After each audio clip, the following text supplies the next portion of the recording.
Bapak Suyadi rawuh saking Sukawiyana Padas sinawung Maesa Kerdo Kebo Giro natap swasana.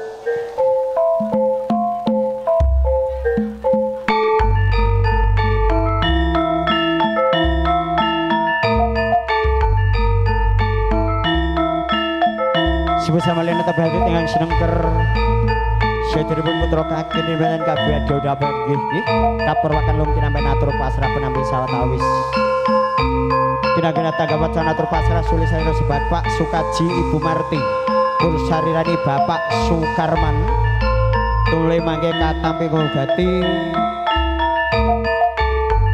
Bapak Sukarman selain Ibu Suparmi lumantar Bapak Suyadi bila sameneika monggo mangke ingkang tinanggenah tanggap wacana kepareng samya samapta lan satata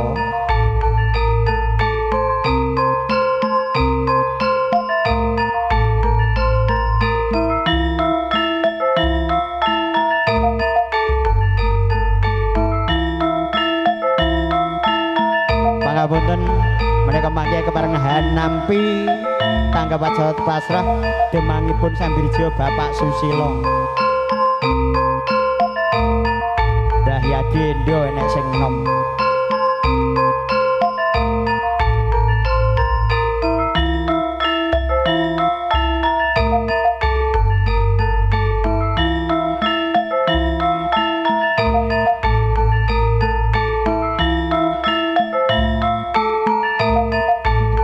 sebesare monggo nun netepi anjing keprayogi calon kaki pengantin daya-daya kakani manjing wismewaha Bapak Sukarman ingkang tinanggena tanggap wajana atur pasrah monggo mangayun Bapak Susilo sulis salira saking mulgati semoga mangke Pak Susilo kaapit Pak Bini miwah Pak Wong Gempolan Bapak Sunardi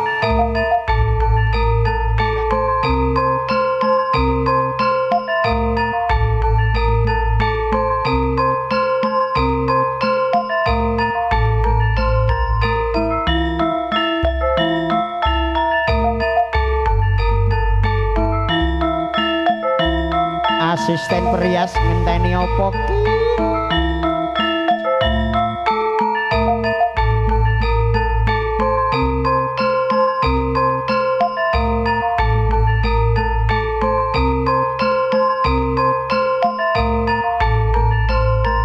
menika kepareng rawuh terus jadah biyanipun calon kayu pengantin Dimas Bagus Arif Setyo Budi sawetawis kakandhi panekaring para kadang ing saking Sukawiyana tetungguling para kadang Sukawiyana tinanggenah tanggap wacana atur pasrah panggulawentah panjenengan Bapak Sukarman monggo kasuwun daya-daya mangayun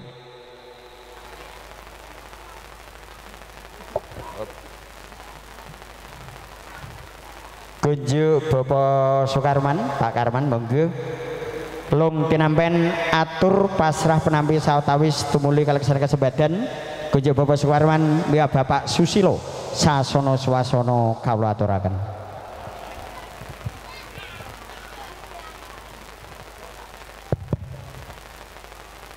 Bismillahirrahmanirrahim. Assalamualaikum warahmatullahi wabarakatuh. Alhamdulillah wa syukurulillah ala nikmatillah. Asyhadu alla ilaha illallah wahdahu la syarikalah wa asyhadu anna Muhammadan abduhu wa rasuluh. Rabbi shrah li sadri wa yassir li amri wahlul 'uqdatam min lisani yafqahu qawli. Allahumma sholli wa sallim ala sayyidina Muhammad wa ala ali sayyidina Muhammad amma ba'd. Kunjuk katur dumateng ingkang hamangku gati nuwun inggih Bapak Sukarman, Ibu Suparmi, miwah sedaya kula warga ageng, bebili sagung para pinisepuh sesepuh aji sepuh ingkang sampun kapiji rawuh, para kiai, ibu nyai ingkang kawula taati fatwahipun, Bapak Ibu sedaya ingkang mangayu bagya wonten ing adicara panggihipun punang temanten kekalih ingkang jatuh kinurmatan. Sepindah saderengipun kawula matur kanthi gamblang, bilih monggo kita sareng muji syukur dhateng ngarsa dalem Allah Subhanahu wa taala karanten rahmah nikmah hidayah ingkang kaparingaken dhateng kita sedaya wonten ing siang punika. Kula lan panjenengan sami pikantuk pangayoman saking ngarsa dalem Allah sehingga kita sedaya saged mangayu bagya wonten ing adicara panggihipun ponang temanten kekalih. Mugi-mugi pikantuk rahmahipun ingkang maha kuwaos adicara ingkang dipun gelar Bapak Sukarman Ibu Parmi lumampah widodо wilujeng barokah fid dunya wal akhirah. Shalawatullah wassalamuhu estu mugi tansah tetep katur dhateng panutan kita Nabi Agung Nabi Muhammad sallallahu alaihi wasallam ingkang sampun paring tuntunan tulodo ingkang sae. Mugi anggen kita netepi dawuh Kanjeng Nabi saha anggen kita setya tuhu dhateng panutan estu saged pikantuk pitulungan binjang wonten ing dinten kiamah. Minangka jangkepipun natur bebilih kula warga saking Sukawiyono, Bapak Sukaji, Ibu Marti miwah sedaya pangomjong temanten bilih sepindah sowan ngriki saperlu silaturahim saking kula warga Sukawiyono dumugi Krambi. Bebilih sowan kula saha kula warga Lulus Raharjo pikantuk pandonga pangestunipun Bapak ingkang amangku gati bilih sedaya sowan mriki namung badhe nderek mangayu bagya wonten ing adicara panggihipun ponang temanten kekalih. Mugi-mugi mawon sedaya barokah fid dunya wal akhirah.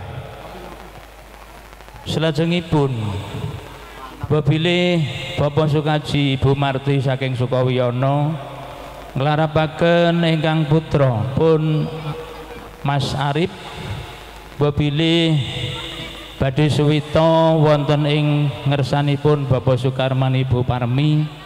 Mugi Bapak Sukarman Ibu Parmi kersa nampi kanthi renaning penggalih legawa ing wardaya karanten Mas Arif sawan mriki bebilih badhe mituhu sedaya dawuh ingkang dipun dawuhaken Bapak Sukarman Ibu Parmi murih tentrem ayemipun anggenipun badhe nusun bale wisma. Mugi pikantuk pangayoman ingkang maha kuwasa sehingga Lulus Raharjo keluarganipun ayem tentrem guyub rukun sehat walafiat dados kulawarga ingkang sakinah mawaddah warahmah. Bebilih mawantu-wantu panyuwunipun Bapak Sukaji Ibu Marti saking Sukawiyono sadangunipun Nak Mas Arif suwita wonten mriki bebilih Bapak Sukarman Ibu Parmi kersa paring iguh pamrayogi murih raharjenipun anggenipun nusun bale wisma ingkang putra kekalih estu nikahipun nikah sunah pikantuk ridhanipun Allah sehingga sedayanipun barokah fid dunya wal akhirah. Amin ya rabbal alamin. Bapak Sukarman Ibu Parmi ingkang kawula hormati, salajengipun bilih Bapak Sukaji mewah Ibu Marti mewah sedaya kula warga saking Sukawiyono sedaya pangombyong temanten mbok bilih wonten tindak selangkah atur sakalimah ingkang boten nuju prana ing manah trap sila salah bawa ingkang boten meranani dateng penggalih panjenengan sami. Kula minangka pangarsa nyuwunaken pangapunten datang sedaya tindak lampah ingkang dipun tindakaken kula warga saking Sukawiyono, mugi sedayanipun estu raos bingah wonten ing penggalih saha legawa ing wardaya karanten saged nindakaken derek mangayu bagya panggihipun bonang temanten kekalih ingkang badhe kaleksanan. Mila saking punika mbok bilih kula warga saking Sukawiyono Bapak Sukaji Ibu Marti matur suwun sanget bilih sowan kula miwah sedaya kula warga katampi kanthi maneka warna tata palenggahan ingkang sekeca pasegahan ingkang miraos sedasianipun dadosaken tambahing bombong ing wenggalih. Awit saking punika mbok bilih estu sedaya dadosaken kesaenan, kemanfaatan, kemaslahatan anggenipun bebesanan antawisipun Bapak Sukaji Sukawiyono kalian Bapak Sukarman wonten ing tlatah Ngrambi mriki. Bilih samangke kula sampun masrahaken ingkang putra kakung pun Mas Arif estu mugi-mugi mawon pikantuk ridhanipun Allah Subhanahu wa taala estu wonten mriki Mas Arif saged njumbuhaken kalian swasana ingkang wonten ing mriki. Awit saking punika mbok bilih mangke paripurna adicara kula warga Bapak Sukaji Ibu Marti Sukawiyono nyuwun pamit saha nyuwun tambahing pangestu mugi wangsul kula saking mriki dumugi Sukawiyono tansah dipun ayomi ingkang maha kuwaos lulus raharja selamat sakmenika ngantos saklajengipun. Mbok bilih mekaten ingkang saged kula aturaken minangka dawuhipun Bapak Sukaji Ibu Marti Sukawiyono, mbok bilih wonten atur ingkang lepat kula nyuwun agunging pangapunten pusananipun wallahul muwaffiq ila aqwamit thoriq. Wassalamualaikum warahmatullahi wabarakatuh. Assalamualaikum warahmatullahi wabarakatuh. Alhamdulillahirabbil alamin wa bihi nasta'inu ala umuri dunya wa din. Asyhadu an la ilaha illallah wa asyhadu anna Muhammadan abduhu wa rasuluh. La haula wa la quwata illa billahil aliyyil azim. Amma ba'du. Dumateng khususipun keluarga saking Sukawiyono Bapak Sukaji Ibu Marti jangkep sedaya pangarep pangombyong temanten pindah malih saking Sukawiyono Kecamatan Padas ingkang tansah kula hormati. Lumampering dumateng para tamu undangan sanipun ingkang tansah kula bekteni. Monggo ingkang sepisan kula dherekaken ngunjukaken raos puji syukur kita dumateng Gusti Allah Subhanahu wa taala awit kula lan panjenengan sami wonten ing kalodhangan enjing siang menika. Kepareng kempal manunggal jumurung karso muhung dalemipun wahyu kula Bapak Sukarman Ibu Parmi anggenipun mangun puja krama ami wasata marga siwi. Shalawat ugi salam kunjuk atur dumateng junjungan kita Nabi Agung Muhammad sallallahu alaihi wasallam ingkang saraya kita tenggo-tenggo syafaatipun wonten ing bijang yaumul kiamah. Allahumma amin. Para agung saking Sukawiyono Kecamatan Padas khususipun dumateng Bapak Sukaji Ibu Marti.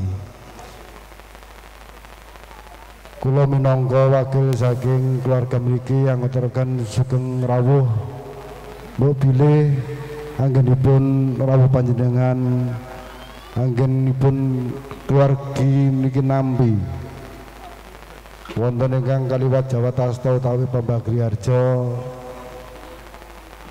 saking kula minangka wakil saking keluarga ngaturaken agunging pangapunten pisan malih sugeng rawuh sugeng lenggah kati suka gembiraning penggalih. Sangke pungko kalih saking keluarga mriki mbok bilih kala wau sampun katuran pasrah. Keluarga mriki namung saged ngaturaken matur agunging panuwun kanthi bismillahirrahmanirrahim pasrah saking keluarga Padas Desa Sukoyono dipun tampi kanthi suka gembiraning penggalih boten wonten kekirangan ing samudayanipun. Salajengipun babagan panggula wentah monggo putra putri temanten kalih samangke dipun bina sesarengan utawi monggo sami mat sinamatan murih keluarga ingkang dipun bangun samangke putra-putra temanten kalih minangkih wilujeng kalih sedereng sambikala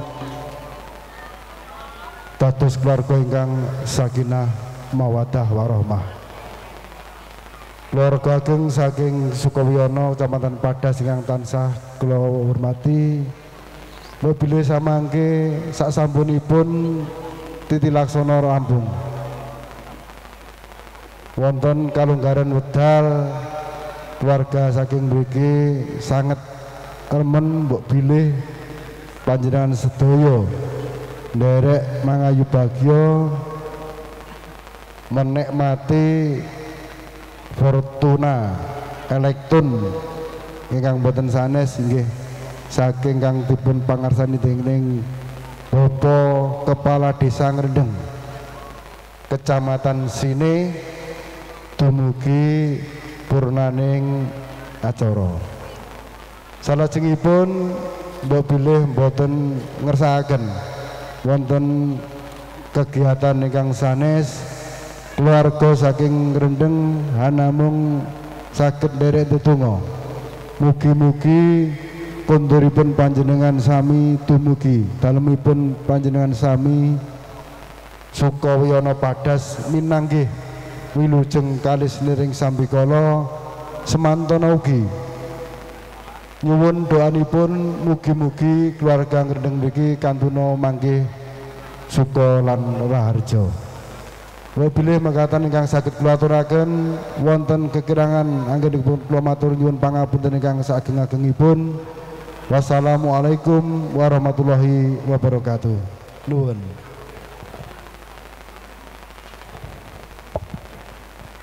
Wijang gamblang cetha malelor lung tinampi atur pasrah penampi penarampung kejaba sekarman Bapak Susilo ngaturaken age panuwun tumapak Buwadyodo putra kakini di penganten kemudian pindah sepuh pratamu sedyanipun doa restu berkah pangestu tumantu putra kakini di penganten mugi nindeng kabiwadyodo panggih saged manggi rayu wilujeng niskala mriki tamu ingkang mireng wonten ngajeng menika kasun berdiri langlu hadap kiri dawuh putra panjenengan sinawung cantoke wanciris kodoke padha ngorek.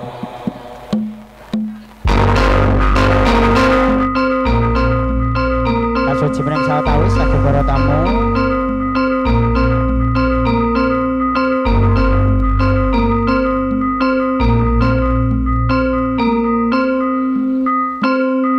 bebasan kerjane ngatitan bangkit ngasorake marang purbaning pesti budidayane menungsa yektitan kuwawa ngungkuli garise kang maha kuwasa lan kendeling tekatan bangkit nandhingi marang kadewasaning kodrat siji tibaning pesti loro judu telu wahyu papat pangkat lima sinunging donya lan mulya Gusti Allah ing wanang murba hamasesa nalika semono ana titahing Gusti kang asipat jalu tanape wanita eka pranatapi daraning sinatriya tama hamestu tilaksita adihang leluri ila ujaring para kina endhat kapundi kang sinebut palakrama Palakrama wasikrama kang wawi tata kelawan susila sinten kang hamandegani tata pacara dhaup.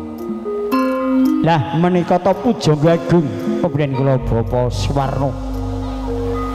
Sigra masing asam minta sih nugraning Gusti kang Maha Nasa. Bapa Suwarna matek puja lan mantra. Saliring puja mantra lan donga kawatek dening Eyang Pujangga. Sinemburaken mring hangganing kaki nini penganten lumantar tirta suci perwitodi kang winadan ponang kendi pertolo dan retes ing madyaning ponang caturasta sakala biar padang sumilak sumunar sumunu cahyaning kagine panganten hagilar-gilar panyah kencana kang binabar kawijil pangandikane yang pujangga putu Ariska sira mendhao putu sungkema marang pepadaning kakungmu pinangka tandha yekti yen to pancen sira wanita ngabekti marang pepadaning kakung daya-daya lenggah tumungkul nini penganten jumangka ponang suku kaki penganten midak ponang wiji dadi pecah sanalika ponang wiji dadi hamahanani pecahing nalar kaki nini penganten jadi ponang kepanganci aleng madya memangun bebrayan mulya sumung kepepadaning kakung nini penganten tumuli kepareng hamiji ampeane keng roko mawi tirta sindu setaman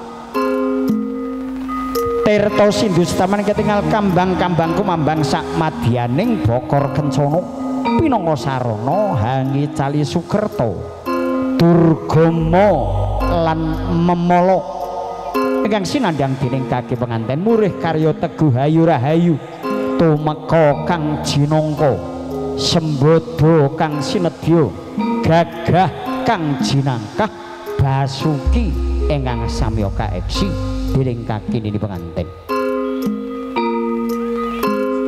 Ariska dawuh Kang Mas sawuse mbok wijike ampeyanipun Kakang Yayi kene wong ayu agi jumeneng tak kanthi jajar sumanding klanpun Kakang ayo memangun bebrayan bebarengan klanpun Kakang Limas sendika ngestokaken dawuh Mas Arif dia jajar sumanding jumeneng putra kaki nini penganten nalika semana daya-daya mulat kang Sudarma Ibu Parmi sekalian nyaket putra pinanganten kekalih kanthi kapurwakan arsa pinaringan unjukan wujudipun ponang tirta tawar tirta wening tirta tawar tirta wening kadhe pangajab murih putra kaki nini penganten saged tawar ing saliring reh panggoda pangrencana wening pamikirira nggihipun ngancik aleng madya memangun bebrayan mulya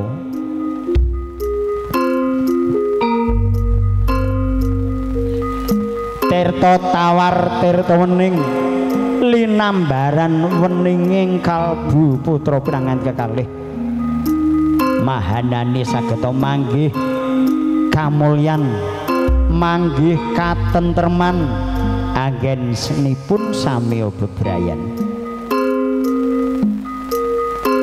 prarampung pinaren unjukan dening Kang Rama Kang Ibu daya-daya putra pinanganten kekalih sinekepan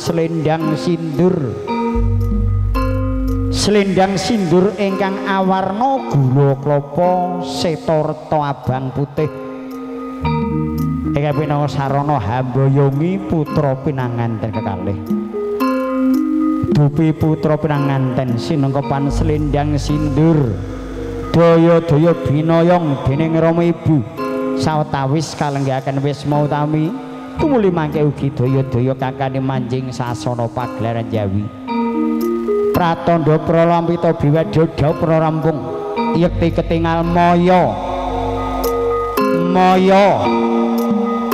larase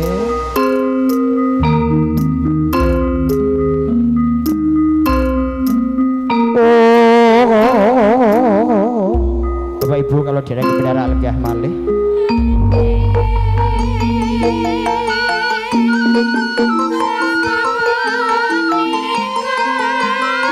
kabehatan sing kalenggahaken wisma utami putra pinanganten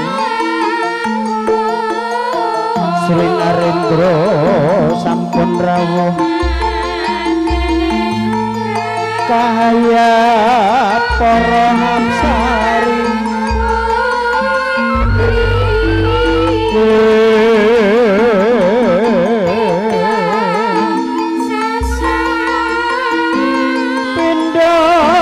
Narendra Pumaja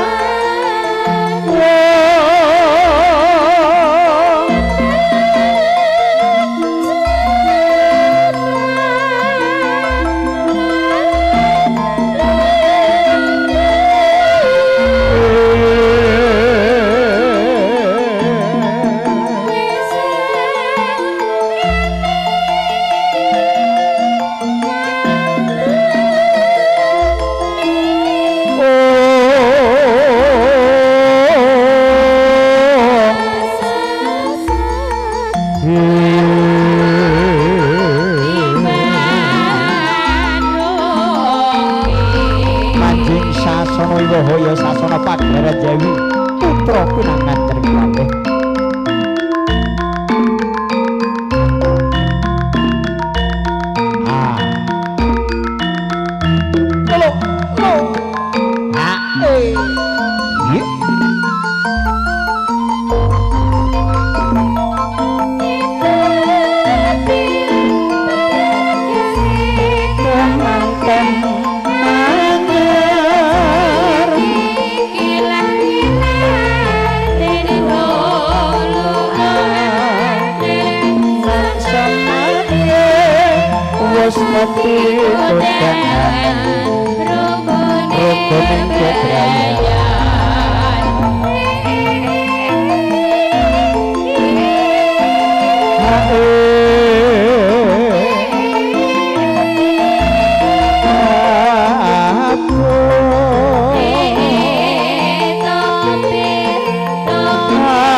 putra pengantin kekalih Mas Manggulyo Kabupaten Jabaripun kinaryo dokumentasi saking wartawan foto di kameramen Emilia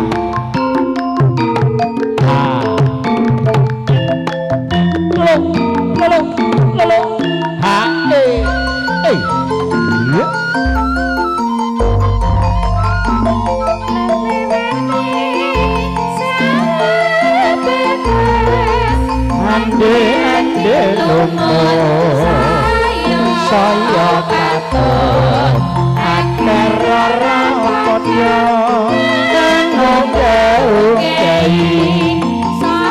sara benda pasrajina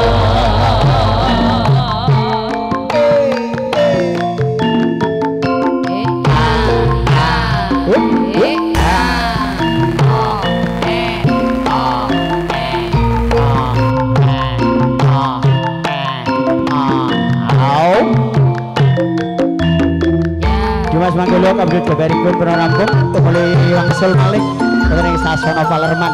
Tugasé Pak Carik dereng rampung. Wangsulne Pak Carik. Garis aku sandi rene ta wirama latra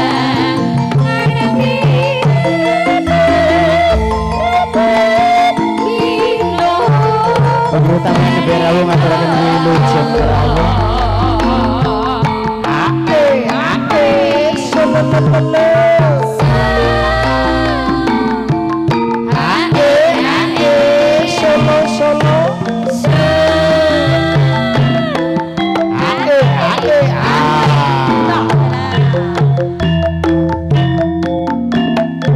Lulus Rarjana Sekolah Biwadya Putra Kakiwanten awit saking doa restu berkah pangestu sagung para pundhen para pini sepuh para tambang parang rawuh taning ari kalih puniki wis kebareng jajar sumanding juneng nata raketang musdina dadi ratu raketang musdalu ya kang sinebut Sri Narendra Resa juga ya risang ratu sahari kaki pengantin wis menang gadu asma Sang Maha Prabu Arif Setyo Budi jajar sumanding kalian garwa Prameswari nata kusumaning ayu Dyah Ariska Milawati netepi adat ingkang sinengker adat kerobongan panggergu bisana saking Emilia rias kenangan kepareng hamretesaken sinawung kadang fortuna sinom nyamat miras pantas saged kinarya jampining saya kunjuk sagung para pinelenggah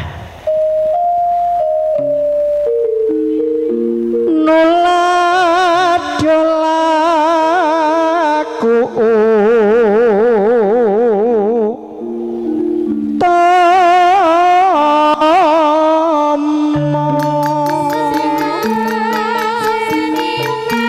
Pipit saking Emilia Bobo Tiban Kerajaan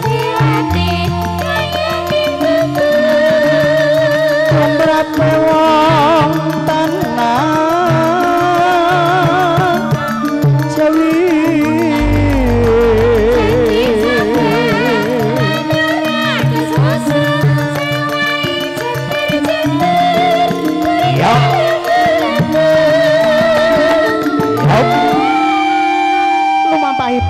upacara baba timbang rajin Sule sarira saking Kang Rama menika bapa paman Neraju putra penan kekalih Ibu Parmi mundhut pirsa kawiji pangandikan kados pundi Pak Le Nardi menika Ariska kalian Arif awrat pundi ngene ya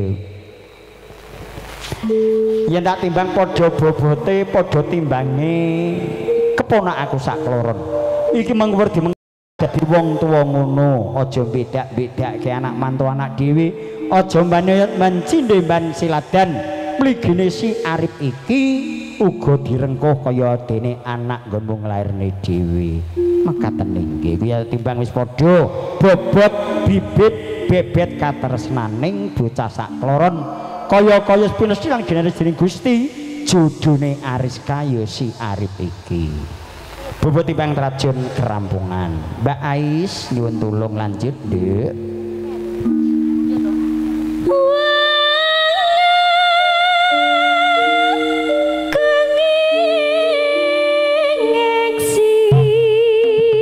suara suling ngomandang suarane melaku disik anteng digawe becik ora niteni nono aja ngono kalau jagat sembah kalbu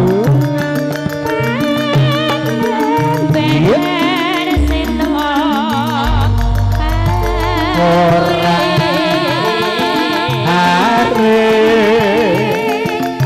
kudu eling sing papa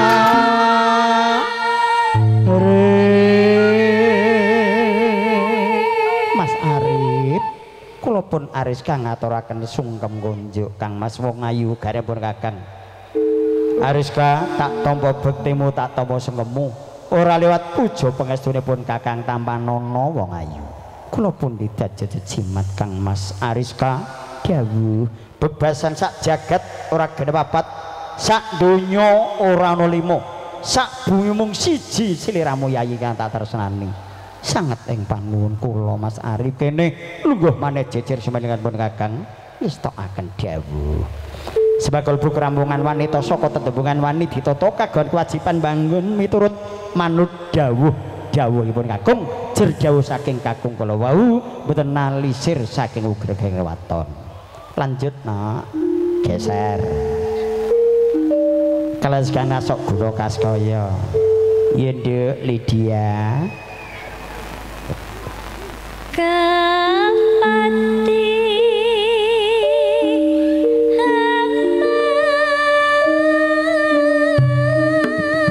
malam minggu kota Solo Panjabani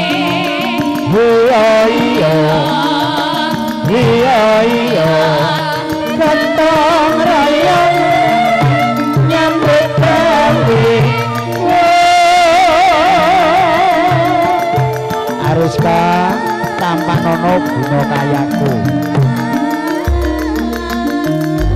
mampir mas yo mampir bermotor mampir masih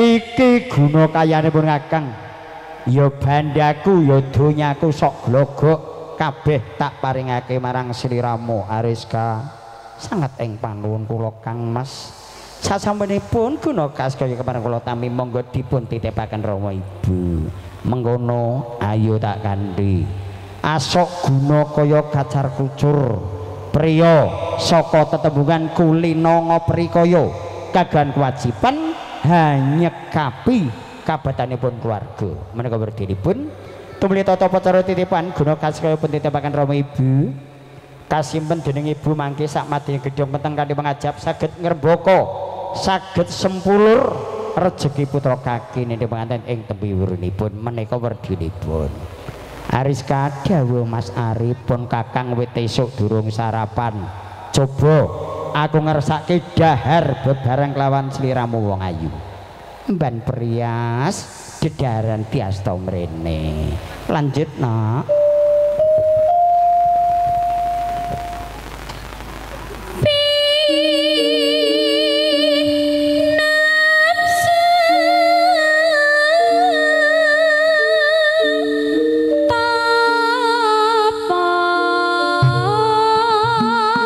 tulit tepenak unene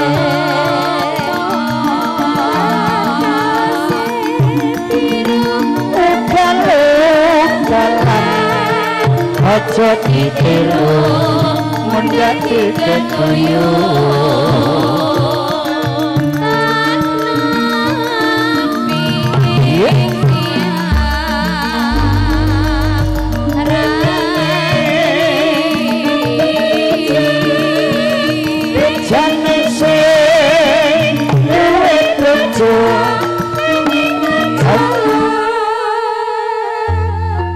Gedhe tresnaku marang sliramu Yayi kowe ya tak ladeni ya tak dolang Ariska sanget ing panguwun kula Kang Mas sarana dhahar kembu bojana mangondrina boga jenar sega kuning kuning menika lambanipun katentreman kadhe wangajab putra kaki niki kanten saged manggih ayem manggih katentreman nggenipun bebrayan salajengipun menarani unjukan wujudipun tirta tawar tirta wening murih tawarang seleh panggoda pangrencana wening pamikirira putra pinanget kekalih nggenipun ngancik alih madya memangun bebrayan menika werdinipun murih kalis panggoda pangrencana hama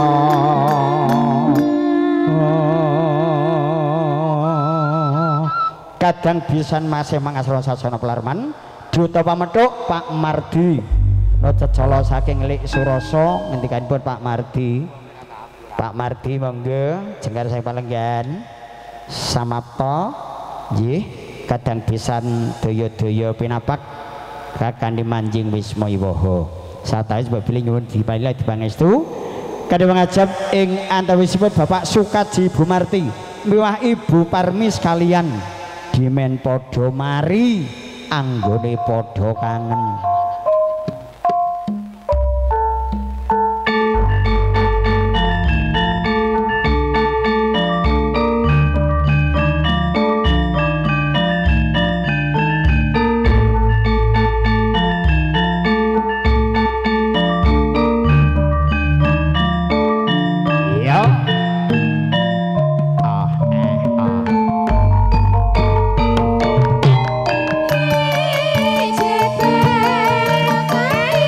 asisten pres karo Sabiantu kadang pisan pun praktesaken murih rancak swasana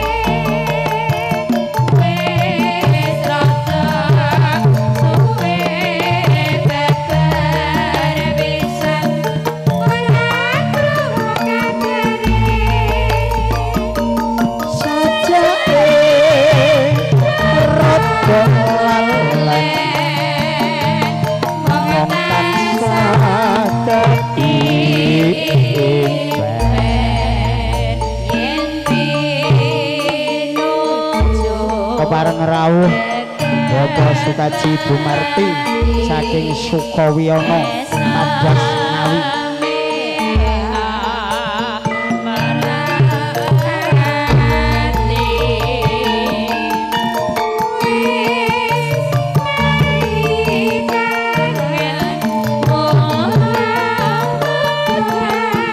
kakang dening duta pamethuk Bapak Mardi sekalian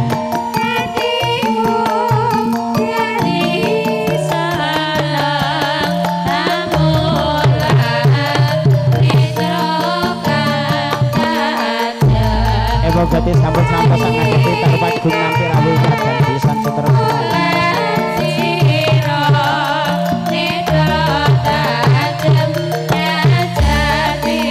Dadi padha sakala samya jatasta kula jengrawipun Kang Mas kula jengrawipun Mbak Yu monggo-monggo katuran pinarak Kang Mas Mbak Yu pangapunten kawontenan gembolan manggisan kados mekaten menika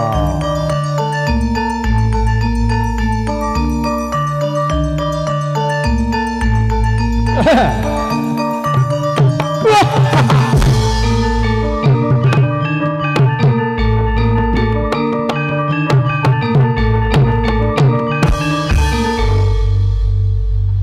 pisan sampun kepareng rawuh kunjuk duta pamedhuk Kang Mas Mardi sekalian ngaturaken agenging panuwun. Ki anak apa putu Lek Mardi? Iya ya. Anak. Masa jadi anak cilik? Galak men.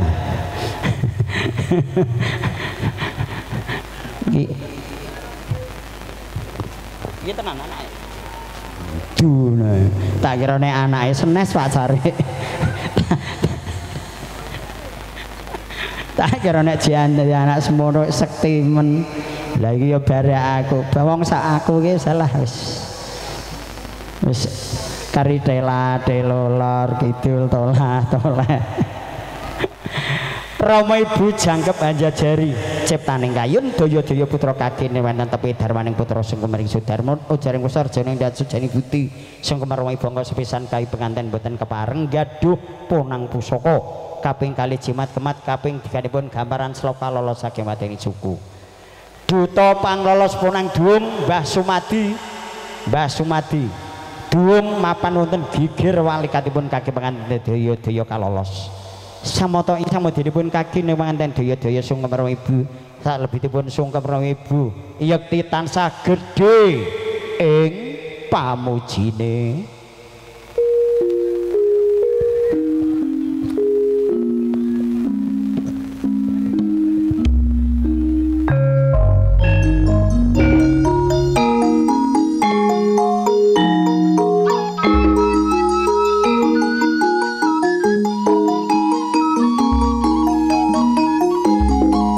Kalolos saking gigir walikat punang gambaran slop kalolos saking madaning suku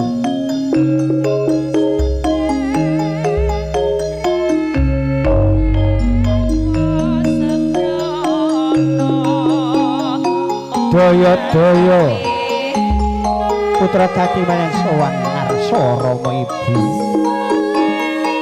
lenggah tumungkul hamar kilo panjang kondueng bantol adanane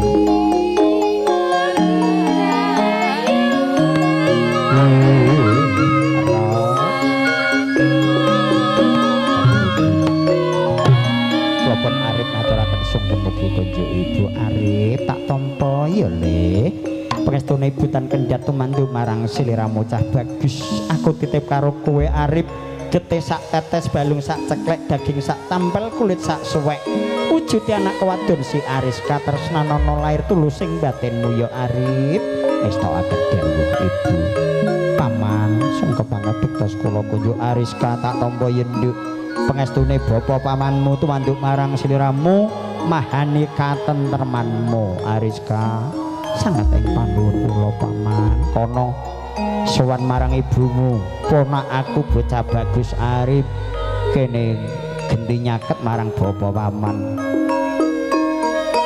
sanjeng ibu cimat sesembahan kula pepundhen kula Aris kang rumaosi wiwit alit dereng saged bales jasa kesawi panjenengan namung sungkem kang putra ingkang katur ibu anakku ngger bocah ya Ariska tak tampa yendut pangestune Bu banyu mili tumanduk marang sliramu eling-eling kowe cilik tak kekempit kaya dene wadi tak juju kaya dene manuk tak ban tak ojom tak gendong tak indit Ariska dewasa mugi monggo dening priya sing bangun miturut sing ngabekti marang guru lakimu ya Nduk setika ngestokaken dawuh Ibu bapa papan sungkem kula kunjuk Arif wong tuwa jumurung marang rasmu ya Le ora lewat tak pepuji antuk mugang Gusti kebak kabagian kebak katentreman kebak kamulyan anggonmu bebrayan matur sembah nuwun bapa paman kono sowan marang bapak ibumu sing sangka Sukawiyana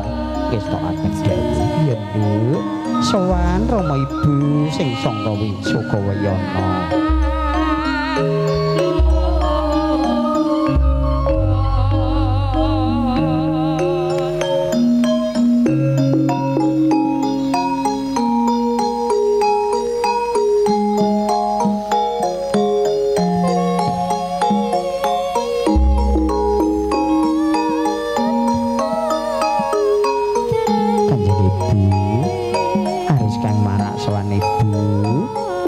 sangga pangabertos kula pun Ariska kunjuk Kanjeng Ibu. Anakku bocah ayu ya Ariska. Seneng derbe anak sing kaya sliramu nduk Cahayu. Tak pepuji Ariska bisa derbe keturunan kang minasolikin, derbe keturunan kang soleh lan solekah nduk. Sanget ing panggon kula Ibu. Bapak sungkem kula kunjuk. Arep kowe dudu bocah cilik. Kowe dewasa wani mengku marang wanita sing gedhe tanggung jawabmu marang anak rabimu ya Arep. Wis tok akan dawuh bapak kono nyaket ibumu. Ariska kene nyaket marang bapak nduk. Kanjeng Ibu. Arep marak sowan Kanjeng Ibu. Arep kene nyaket marang ibu. Sungkem kula kunjuk Kanjeng Ibu tak tampa ya Le. Ibu muji nyuwun marang ngarsaning Gusti Kang Maha Agung. Dadi judul wiwit donya nutung mekeng tenan ya Arep. Sangat ing panuwun kula Kanjeng Ibu. Bapak nyuwun pangestu sungkem kula kunjuk Ariska tak tampa bektimu, tak tampa sungkemmu Ariska. Ora liwat bapak mung meling karo kowe sejatine wong urip omah-omah ngono ora gampang. Wong urip bebrayani kuwi bareng numpak kapal sak tengeng segara kang jembar. Saya nengase gedhe mbake, saya nengase banter kang dadi angine. Mengkono uga wong urip omah-omah Ariska. Saya rasaya kepenak nanging akeh godha lan papalange ngedhekno marang pengati-atimu sing teteken, sing tetekun bakal katekan kabeh kang dadi sediamu. Matur sembah nuwun Rama wangsul tak bebakali duga-duga digawa ngati-ati aja kongsi kairi. Sungkem Rama Ibu rampung yaktos menika dados wajib ngagesang langgung-langgung saka ibu-ibu menika papanipun yoga brata salebetipun Nawa Candra Dasari wajibun sungkemi sungkem Rama dados lantaring tumitah mila wajib nampi sungkeming putra punang gambaran pun agem punang duwung kawangsulaken wonten geger walikipun kaki penganten kunjuk Mbah Sumadi ngaturaken agenging panuwun. Foto cekap Rama Ibu langkung rumiyin kagembar tamu foto kameramen. Bibar menika wonten lepas bujang saking Abdi Dalam Kaneman Sinoman.